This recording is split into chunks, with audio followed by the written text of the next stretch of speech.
இன்று நாம் தெரிந்து கொள்ள வேண்டிய சரித்திர நாயகர்கள். இயேசு கிறிஸ்துவின் அன்பை ருசித்தவர்கள் எவரும் ஒருபோதும் அமைதியாக இருக்க முடியாது. தாங்கள் பெற்ற இன்பத்தையும் ஆனந்தத்தையும் அவர்களால் அடக்கி வைக்கவும் முடியாது.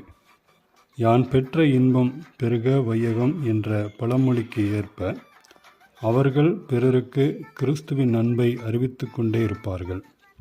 பூமியில் இருந்து பிறக்கும் தண்ணீர் போல பிறருக்கு பயன்பட்டு கொண்டே இருப்பார்கள்.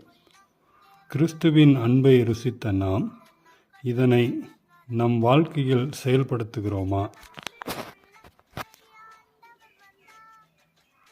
தேவதாசன் நீலகண்ட சுப்பையா அவர்கள் தமிழ்நாட்டிலே பிறந்து ஒரு பிராமண இனத்தை சேர்ந்த இவர் கிறிஸ்துவின் அன்பினால் தொடப்பட்டு முற்றிலும் ஆட்கொட்டப்பட்டார். கிறிஸ்துவின் அன்பு இவரை நெருக்கி ஏவியது. எனவே பட்டி தொட்டி அனைத்தும் சுற்றித் திரிந்து கிறிஸ்துவை பற்றி போதிக்க துவங்கினார். ஏழைகளோடு ஏழைகளாக தன்னையும் இணைத்து கொண்டு அவர்களோடு வாழ்ந்து அவர்கள் கொடுத்த கூளை உட்கொண்டு ஒரு கிறிஸ்தவனாக வாழ்ந்து காட்டினார்.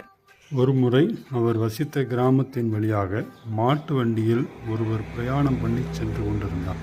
அவரை கண்டதும் நீலகண்ட சுப்பையா அவர்கள் அவ்வண்டியின் பின்னால் ஓடி சென்றார். அவருக்கு கிறிஸ்துவை பற்றி சாட்சி பகிர்ந்தார். கிணற்றின் அருகே தண்ணீர் எடுத்து கொண்டிருக்கும் ஸ்திரீகளை கண்டாலும் அவர்களுக்கும் கிறிஸ்துவின் அன்பை பற்றி சொல்லுவார். தான் அணிந்திருந்த நீண்ட குர்தா போன்ற உடையில் முன்னேயும் பின்னேயும் கிறிஸ்துவை நம்பும் வாசகத்தை எழுதியிருந்தார். இதனால் இதனை காண்பவர்கள் இயேசுவை குறித்து மேலும் அறிந்து கொண்டு அவர் பிள்ளையாக மாறத் துவங்கினார்கள்.